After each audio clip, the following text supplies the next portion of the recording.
সম্মানিত মুসলিম, মানব জীবনে কোরআনের উপকারিতা এই বিষয়টা নিয়ে খুতবায় আলোচনা করব ইনশাআল্লাহ। ওয়া মা তাওফীকি ইল্লা বিল্লাহ, আলাইহি তাওয়াক্কালতু ওয়া ইলাইহি উনীব। কোরআনুল কারীম পৃথিবীর শ্রেষ্ঠ নিয়ামত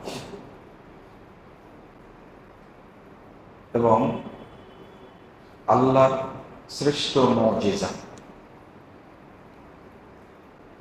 এটা আল্লাহর কালাম, এটা আল্লাহর সিফাত।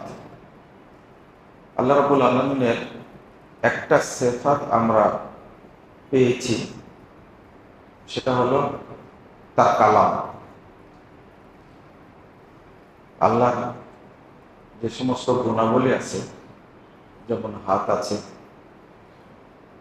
আল্লাহর চোখ আছে, মুখমণ্ডল আছে, আল্লাহর পা আছে, এইগুলো তার মতো পৃথিবীর কোনো সৃষ্টির সাথে তুলনীয় নয়।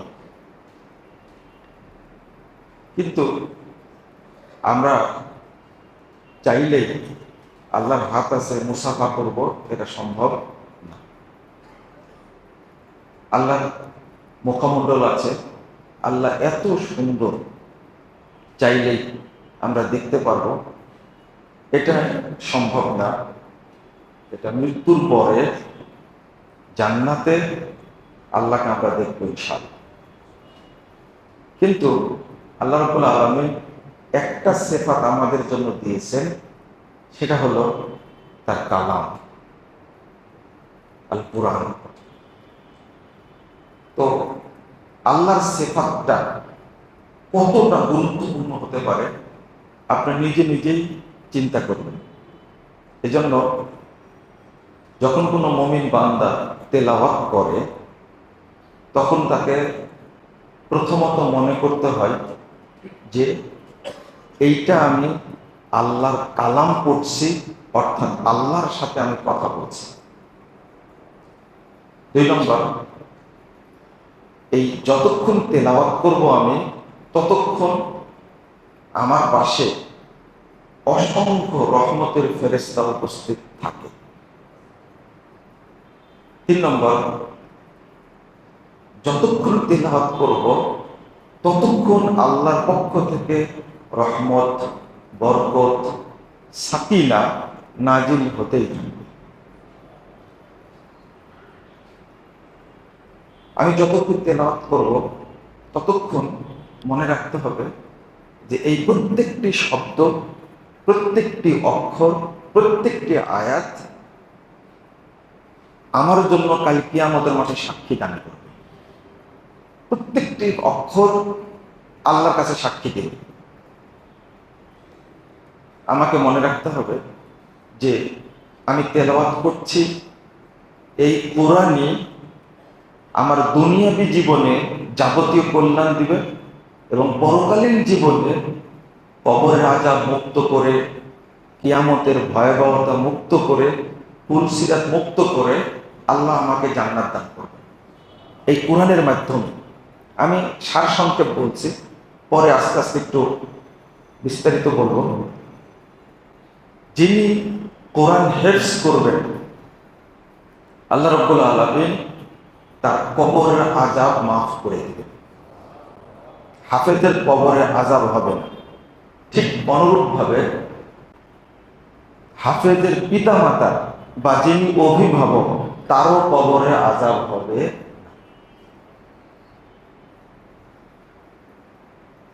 মনে রাখতে হবে যে একজন হাফেজকে কিয়ামতের মাঠে আল্লাহ এত সম্মান দান করবেন, পৃথিবীর কোনো মানুষকে আল্লাহ বলবেন না তুমি কোথায় থাকবা, তুমি নির্বাচন করে বাছাই করে নাও। একমাত্র কোরআনের হাফেজকে আল্লাহ বলবেন তুমি কোথায় থাকবে জান্নাতে, সেই স্থানটা তুমি নির্বাচন করে। কোরআন হাদিসে নাই যে কোন নবীকে আল্লাহ নির্দেশ দিবেন বা কোন শহীদকে নির্দেশ দিবেন তুমি কোথায় থাকবে জান্নাতে, যাচাই করে নাও। কিন্তু কোরআনের হাফেজকে আল্লাহ বলবেন যে তুমি কোথায় থাকবা, তুমি যাচাই করে নাও। হাফেজের মর্যাদাটা ব্যতিক্রম, তার পিছনে কারণও আছে।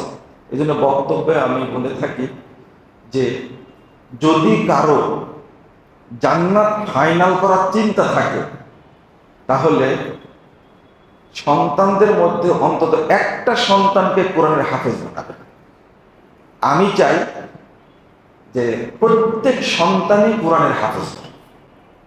যেমন আপনাদের খুব পরিচিত আলেম দ্বীন এবং বাংলা ভাষাভাষীদের মধ্যে একজন বিজ্ঞ আলেম শেখ মতিউর রহমান মাদানী, তার 9টা সন্তান, 9টাই কোরআনের হাফেজ, আলহামদুলিল্লাহ।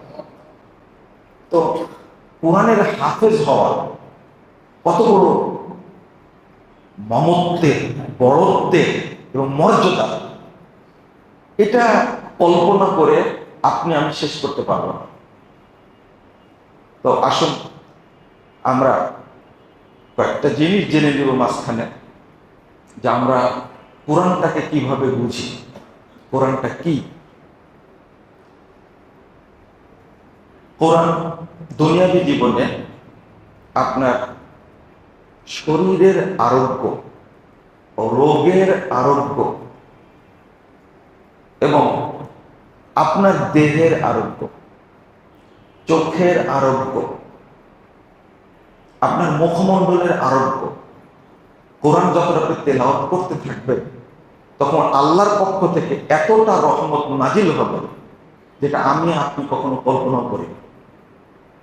এই জন্য সালাফদের, সাহাবায়ে কেরাম, তাবেঈন ইজমকে দেখা গেছে তারা সব সময় কোরআন তেলাওয়াত করতেন। যখন সুযোগ পেয়েছেন কোরআন তেলাওয়াত করেছেন। তার বড় একটা প্রমাণ, যখন আপনি উমরায় যান বা হজ্জে যান, হারামে বসে থেকে মানুষ কি করে? শুধু কি করে? তেলাওয়াত করে। আল্লাহ যে আপনাকে আমাকে তেলাওয়াত করতে বলেছেন, কোরআন তেলাওয়াত করো তোমরা, এটাও কিন্তু আমরা জানি না। রাসূলুল্লাহ সাল্লাল্লাহু আলাইহি ওয়াসাল্লাম একটা হাদিসের আগে অর্থ করে তারপরে বাকিটা বলার চেষ্টা করি। আল্লাহ রাসূল বলছেন যে মান ক্বারা হারফাম মিন কিতাবিল্লাহ, যে আল্লাহর কিতাব থেকে একটা হরফ তেলাওয়াত করে, ফালাহু বিহি হাসানা, তার একটা নেকি হয়। ওয়াল হাসানাতু বিআশরি আমসালিহা, ওই এক নেকিকে 10 নেকিতে রূপান্তরিত করা হয়। এরপর রাসূল বলছেন যে আমি বলিনি যে আলিফ লাম মিম একটা হরফ, বরং আলিফ একটা হরফ, লাম একটা হরফ, মিম একটা হরফ। এই যে হাসানা বলতে কি বোঝানো হয়েছে? 128 নম্বর হাদিস, সেই মুসলিমের মধ্যে এসেছে। এই হাদিস প্রমাণ করে কোরআনের একটা আয়াত পড়লে শুধু 10 নেকি হয় না, বরং আল্লাহ রাব্বুল আলামিন আল্লাহু আযজা ওয়া জাল্লা ইদা হাম্মা আবদি বিহাসান, আমার বান্দা যখন একটা নেকি করার ইচ্ছা করে, আল্লাহ আমলহা, ইচ্ছা করে আমলটা করতে পারল না, কাতাবতু লাহু হাসানাতান কামিলা, করতে পারেনি, এরপরও আমি তার জন্য পূর্ণ একটা নেকি লিখে দিই। তারপরে বলছেন ওমান হাম্মা আবদি বিহাসানাতিন ফায়ামালহা, আমার কোনো বান্দা যখন একটা নেকি করার ইচ্ছা করে এবং নেকিটা করে ফেলে, কাতাবতু লাহু আশরা হাসানাত ইলা 700 দি'ফিন আল্লাহু ইউদাইফু মান ইয়াশা ইলা আদআফিন কাসীরা।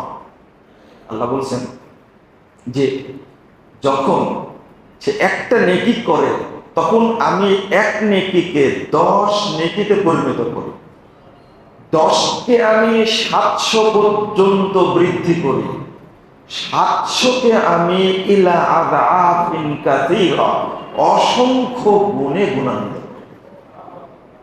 তাহলে কোরআনের হরফ পড়লে নিম্নে 10 নেকি হয়। নিম্নে কত হয়? 10 নেকি। উচ্চে হয় কত, সেটা আল্লাহ নির্ধারণ করে বলেন। হাফিজদের এত মর্যাদা কেন, তার কারণ আছে। আপনি বছরে দুইটা খতম দেন, তাই না? তাহলে একটা অক্ষর কয়বার পড়েছেন? কয়বার? দুইবার পড়েছেন। আর একটা হাফেজ একটা অক্ষর কয়বার পড়েছে বলে তো দেখি? কেউ গুনতে পারবে? বিজ্ঞানীরা গুনতে পারবে? একটা হরফ একবার উচ্চারণ করলে আল্লাহ কত নেকি দিবেন, এটা আল্লাহ ছাড়া কেউ জানে না। সেখানে একটা হাফেজ,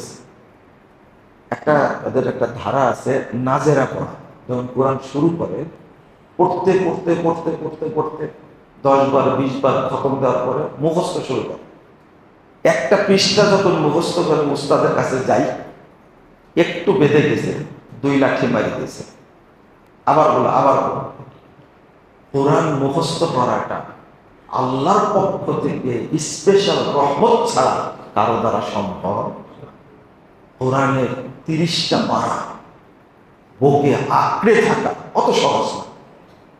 শেখ আব্দুর রহমান সুদাইস হাফিজাহুল্লাহ, হারামাইনের প্রধান ইমাম, সব ইমামের লোকমা যায়। খেয়াল করে নিত শেখ আব্দুর রহমান সুদাইসির তেলাওয়াতে কখনো লোকমা যায় কিনা? যেমন কণ্ঠ তেমন তীক্ষ্ণ মেধা। অন্য ইমামদের লোকমা যায়, আব্দুর রহমান সুদাইসির কখনো লোকমা গেছে প্রমাণ হয় না। কি পরিমাণ তার ভিতরে স্মৃতি শক্তি আল্লাহ দান করেছে, আল্লাহু আকবার, চিন্তাও করা যায় না। এই জন্য কোরআন হেফজ করাটা খুব কঠিন। টিচার আবার মারল, এরপরে আছে 7 ছবক, এরপরে বলে আমুক্তা, আর একটা ফার্সি শব্দ বলে যেটা আমি বলা জায়েজ মনে করি না, সবিন। এগুলো পড়ে, এরপরেও পারে না। তাহলে একটা ছেলে একটা শব্দ জীবনে কতবার পড়েছে, এটা কোনো পৃথিবীর ক্যালকুলেটর হিসাব করতে পারবে না, সম্ভবই না। এই জন্য হাফেজের মর্যাদা এত বেশি। হাফেজের সাথে পারা যাবে না, এত মর্যাদার অধিকারী তারা। আমি যে কথাটা বলছিলাম, এই যে হাসানাটা, এই যে প্রভাব ফেলে। আপনি যে কোরআন তেলাওয়াত করেন না, কি পরিমাণ ঠকেন আপনি। প্রতিদিন কোরআন তেলাওয়াত করতে হবে, হয় দেখে পড়তে হবে, না হলে না দেখে পড়তে হবে, পড়তেই হবে। এটা আপনার স্বার্থে। স্বার্থটা কেমন? এই হাসানাটা কিভাবে আল্লাহ নাজিল করেন আমি ভুলে গেলাম। আমি ওই জিনিসটা আপনাদের একটু বোঝাতে চাই। ইবনে আব্বাস রাদিয়াল্লাহু আনহু তিনি বলছেন যে, ইবনে আব্বাস রাদিয়াল্লাহু আনহু এই হাদিস নিয়ে এসে বলছেন, ইন্না লিল হাসানাহ দিয়ারান ফিল ওয়াজহি ওয়া নূরান ফিল কলব ওয়া সাআতান ফির রিজক ওয়া কুওয়াতান ফিল বাদান ওয়া মাহাব্বাতান ফি কুলুবিল খালক ওয়া ইন্না লিস-সাইয়্যা সাওয়াদান ফিল ওয়াজহ ওয়া যুলমাতান ফিল কবরি ওয়াল কলব ওয়া ওয়াহনান ফিল বাদান ওয়া নাকসান ফির রিজক ওয়া বুগযাতান ফি কুলুবিল খালক। ইবনে আব্বাস রাদিয়াল্লাহু আনহু বলছেন, এই হাসানাটার প্রভাবটা হবে কি, মুখমণ্ডলে নূর ঝলকাবে, ওয়া নূরান ফিল কলব, আপনি তেলাওয়াত করবেন, অন্তরে আল্লাহর পক্ষ থেকে এমন নূর দিবে, পুরো অন্তরকে আল্লাহ আলোকিত করে দিবেন, অর্থাৎ পাকমুক্ত করে দিবেন। ওয়া সাআতান ফির রিজক, আর আল্লাহ রাব্বুল আলামিন রুজিতে প্রশস্ততার প্রাচুর্য দান করবেন, অত আপনার রিজকে বরকত নাজিল হবে। ওয়া কুওয়াতান ফিল বাদান, আল্লাহ আপনাকে শরীরে শক্তি দান করবেন। ওয়া মুহাব্বাতান ফি কুলুবিল খালক, পৃথিবীতে যত সৃষ্টি আছে প্রত্যেকের মধ্যে আপনার প্রতি ভালোবাসা নিয়ে, আপনি সাধারণ মানুষ ভালোবাসবেন, পাগল সবাইকে ডিস্টার্ব করে। ওর মধ্যে একজন ব্যক্তি আছে, তাকে দেখলে পাগল দাঁড়িয়ে যায়, কিচ্ছু বলে না। এই দৃশ্যটা কখনো দেখেছেন আপনারা? সবাইকে ডিস্টার্ব করেন। ওর মধ্যে একজন ব্যক্তি আছে, পাগল তাকে খুব সম্মান করে, তার কথা শোনে। তার কারণ পাগল তো আর কিছু বুঝে না, সবাইকে ডিস্টার্ব করছে, একজনকে। আমি একটা উদাহরণ দিলাম। শুধু তাই না, আপনার মানুষের কথা বলব, মানুষ ছাড়াও পশু পাখি, তার মধ্যে আল্লাহ কি দান করেন? মহব্বত দান করেন। এই ব্যক্তি এই জায়গায় ঘুমাচ্ছে, তাকে ডিস্টার্ব করা যাবে না। এই ব্যক্তি এই জায়গায় এসেছে, তাকে সম্মান দিতে হবে। অনেক উদাহরণ পশু পাখিও আছে যে পরহেজগার ব্যক্তিকে তারা ডিস্টার্ব করতে চায়নি। ইতিহাসের ঘটনা অনেক আছে, যুদ্ধের ঘটনা অনেক আছে। খালিদ বিন ওয়ালিদ ছিলেন, তাই জঙ্গলের পশু পাখিরা জায়গা ছেড়ে দিয়ে চলে গেছিলেন, না এখানে আমাদের থাকা যাবে না।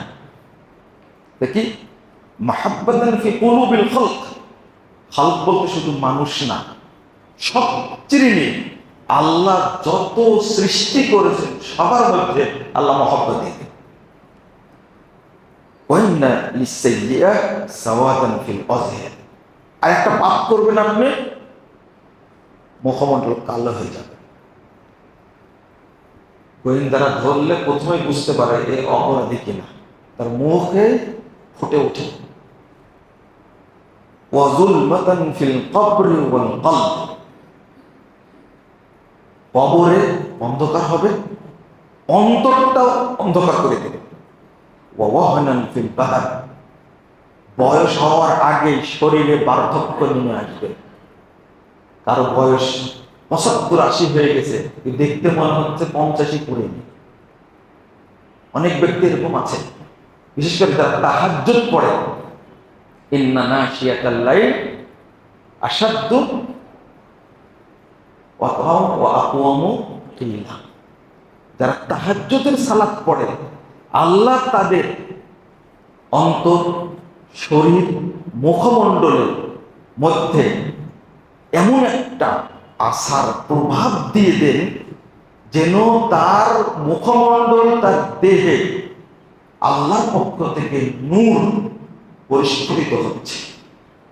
আল্লাহ এটা করে দেন, এটা কোরআনের বরকত। এর আগেরটা কি? ওয়ারাত্তিলিল কুরআনা তারতিলা, এটা আল্লাহর নির্দেশ।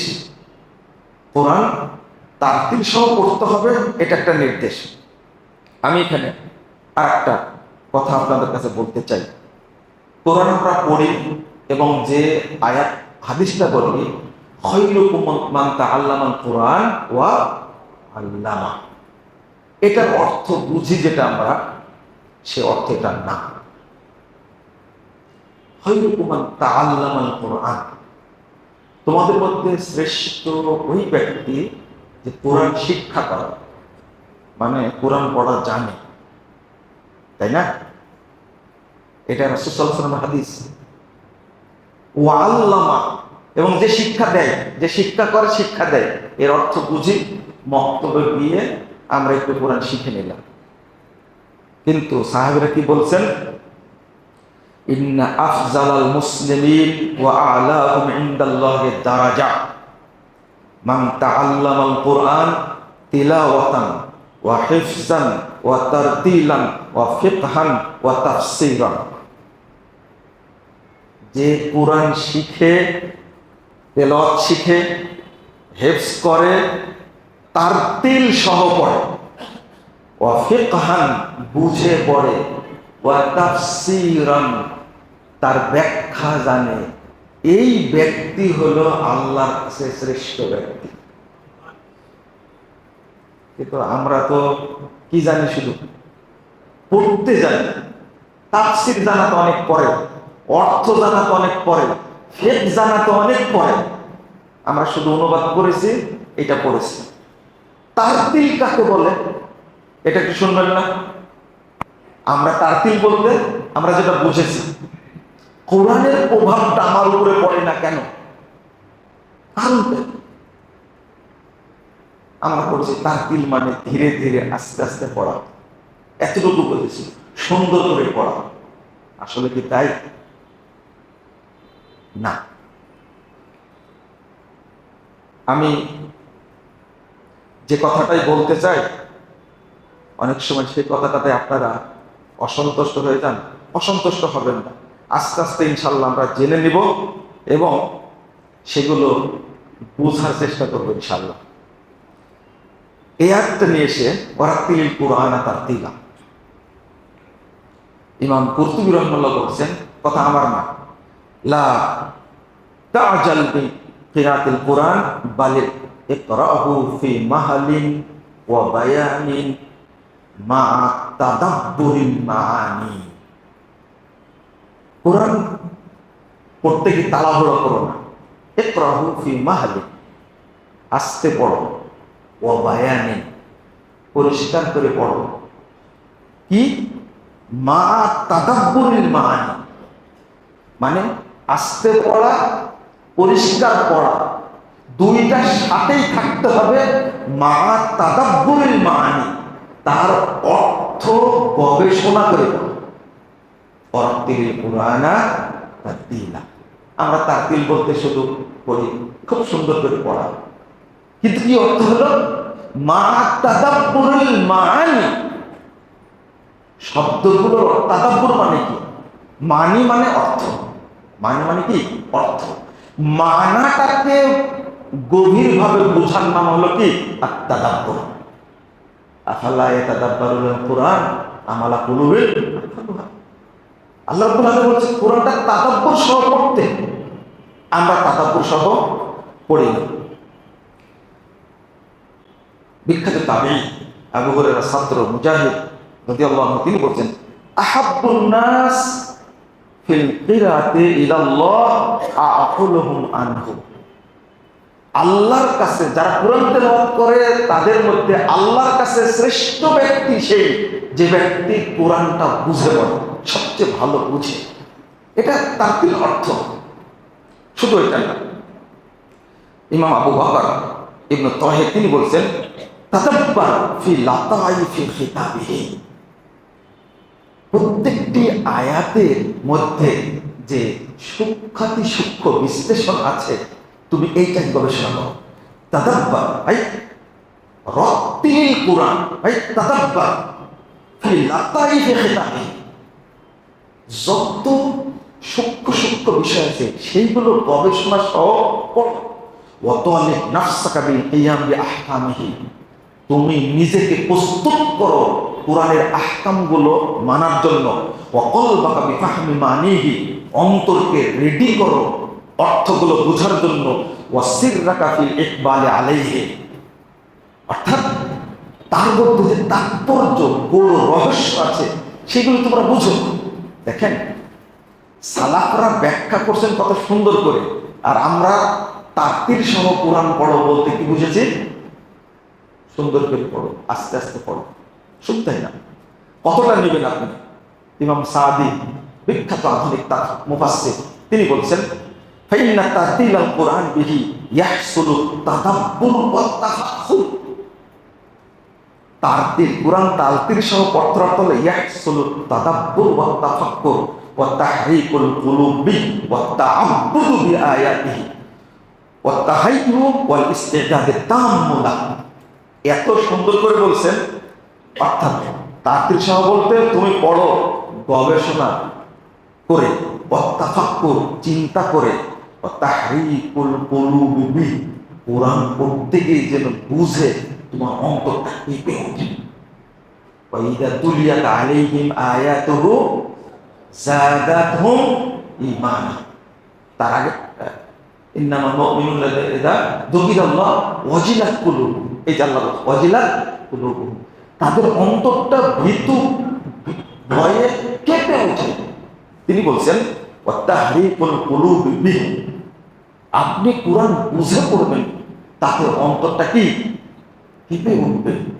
আমাদের অন্তর কোনোদিনই কাঁপে না, কিন্তু যখন আপনি হজে যান, উমরায় যান, ইমাম যখন তেলাওয়াত করে তখন বহু মুসল্লি হামাও করে কেঁদে থাকে, কারণ তারা কি অর্থটা বুঝে।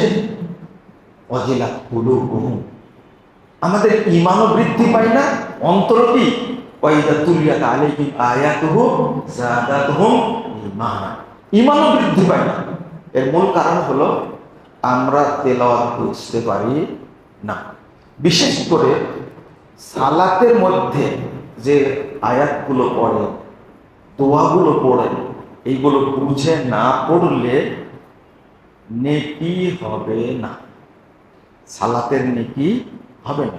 এটা ইমাম ইবনে তাইমিয়া রাহিমাহুল্লাহ বলছেন, ইমাম ইবনে কাইয়্যিম রাহিমাহুল্লাহ বলছেন নেকি হবে না, আন্নাহু ইয়ামনাউ সাওয়াব। এটা বক্তব্য বিশেষ করে সালাতের ক্ষেত্রে, যেন সালাতে পড়লে আমার কি হয়, প্রভাব হয়, সালাদটা আমার প্রভাব ফেলে। আমার প্রভাব না পড়ার কারণ হলো আমি সালাদ বুঝতে পারি না, 80 বছর বয়স হয়ে গেছে, এখনো বুঝি না আল্লাহুম্মা ফতাহলি আবওয়াব রাহমাতিক, এটাকে বুঝতে পারি? এর অর্থ কি জানি? আল্লাহুম্মা ইন্নী আসআলুকা মিন ফাজলিক, এর অর্থ কি আমরা বুঝি? আমরা বুঝি না। হাত বেঁধে পড়ছি আল্লাহুম্মা বাঈদ বাইনি ওয়া বাইনা খাতায়ায়া কামা বা'আদতা বাইনাল মাশরিকি ওয়াল মাগরিব, আমরা কি বুঝি? বুঝি না। মানে একটা বোতল আমি চাচ্ছি 80 বছর যাবত, কিন্তু এখন পর্যন্ত বোতলের উপরে আছে, ভিতরে যে কি আছে বোতলের এখন আমি জানতেই পারি। ওই ঢাকনা না খোলা পর্যন্ত মধু আছে না বিষ আছে জানতে পারবো না, পানি আছে না মদ আছে আমি জানতে পারবো না। ঠিক অনুরূপ ভাবে আমি যদি তেলাওয়াতটা না বুঝি তাহলে কোনো উপকার পাবো না, এটা পরিষ্কার। আরেকটা গুরুত্বপূর্ণ বিষয় এখানে, আপনি নর্মাল যখন তেলাওয়াত করবেন নেকি হবে, নেকি হবে, কিন্তু বুঝে পড়ার মতো নেকি হবে না। নর্মাল নেকি যেটা সেটাই পাবেন, কোরআনটা বুঝে পড়ার চেষ্টা করতে হবে।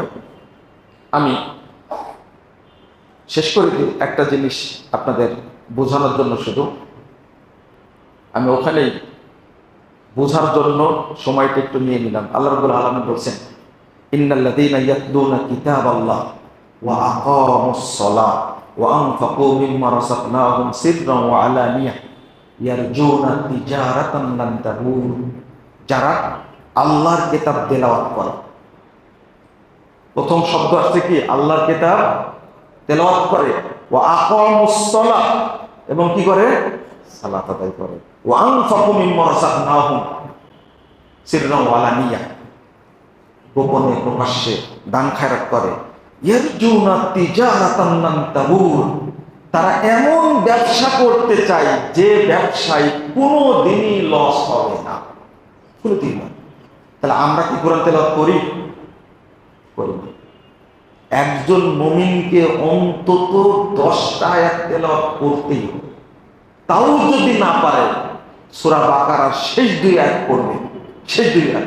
তাও যদি না পারে ওই ব্যক্তি সূরা ফাতিহা পড়বে, তাও যদি না পারে সূরা ইখলাস পড়বে, তাও যদি না পারে পড়বে কুল হুয়াল্লাহু আহাদ। মানে পুরো সূরা কতটুকু? কুল হুয়াল্লাহু আহাদ। কোরআনটা এত বরকতপূর্ণ, অতটা বোঝানো যাবে না, বোঝানোর সময়ও নাই।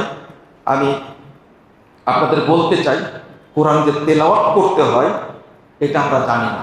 আল্লাহ বলছেন, উতলু মা উহিয়া ইলাইকা মিনাল কিতাব। আল্লাহ নবী সাল্লাল্লাহু আলাইহি ওয়াসাল্লামকে নির্দেশ দিচ্ছেন, তোমার কাছে যা কিতাব নাজিল হয়েছে তা তেলাওয়াত করো। আমরা করি না কেন? আল্লাহ বলছেন, আল্লাযীনা আতাইনাহুমুল কিতাব ইয়াতলুনাহু হাক্কা তিলাওয়াতি, আমরা তাদেরকে কিতাব দান করেছি, ইয়াতলুনা হাক্কা তিলাওয়াতি, তারা হক আদায় করে তেলাওয়াত করে। আমি তেলাওয়াত করি না। কোরআন তেলাওয়াত না করলে আপনার কোনো কিছুতেই বরকত হবে না। বিশেষ করে রাত্রে তেলাওয়াত করবেন, না হলে ফজর পরে তেলাওয়াত করবেন। ইন্না কুরআনাল ফাজর কানা মাশহুদা, কোরআন পড়বেন কানা মাশহুদা মানে কি? তাশহাদুল মালাইকাতুল্লাহ লাইলি ওয়া মালাইকাতুন নাহার। ওই সময়ে রাতের যত ফেরেশতা, দিনের যত ফেরেশতা ওই সময় উপস্থিত থাকে। কি নিয়ে উপস্থিত থাকে? রাহমা ওয়াল মাগফিরা ওয়াস সাকিনা ওয়াল বারাকা। এত ফেরেশতা উপস্থিত থাকে রহমত নিয়ে, বরকত নিয়ে, সাকিনা নিয়ে। এই বান্দা পড়ছে, তার পুরো দিন রাতটা যেন বরকতে পরিপূর্ণ হয়ে যায়। কিন্তু আমরা তেলাওয়াতে খুব অলস, আল্লাহ রাব্বুল আলামিন আমাদের জন্য বুঝার তৌফিক দান করেন। আল্লাহ যেন আমাদের অন্তরে কোরআনের মহব্বত দিয়ে দেন। আল্লাহ রাব্বুল আলামিন যেন আমাদের নিয়মিত কোরআন তেলাওয়াত করার তৌফিক দান করেন। কিছু না পারলে অন্তত কি বললাম, কুল হুয়াল্লাহু আহাদ। আবু হুরায়রা রাদিয়াল্লাহু আনহু বলছেন, আমি এটা একজন লোক বলছে বাহির থেকে, তো সাহাবী আবু হুরায়রা জিজ্ঞেস করছে, আল্লাহ রাসূল বলছেন ওয়াজিবাত, তার জন্য ওয়াজিব হয়ে গেছে। আবু হুরায়রা বলছেন মা ওয়াজিবাত, কি ওয়াজিব হয়ে গেল? ওয়াজাবাতিল জান্নাহ, ওই ব্যক্তির জন্য জান্নাত ওয়াজিব হয়ে গেছে। আপনি 3 বার পড়েন, 10 বার পড়েন সূরা ইখলাস, আল্লাহ রাসূল সাল্লাল্লাহু আলাইহি ওয়াসাল্লাম বলেন যে সূরা ইখলাসকে ভালোবাসে আল্লাহ তাকে ভালোবাসে। আল্লাহ তুমি আমাদেরকে কোরআনের উপরে আমল করার তৌফিক দান করো, কোরআন বেশি বেশি তেলাওয়াত করার তৌফিক দান করো। আমিন। বারাকাল্লাহু ফিকুম ওয়া জাযাকুমুল্লাহু খাইরা।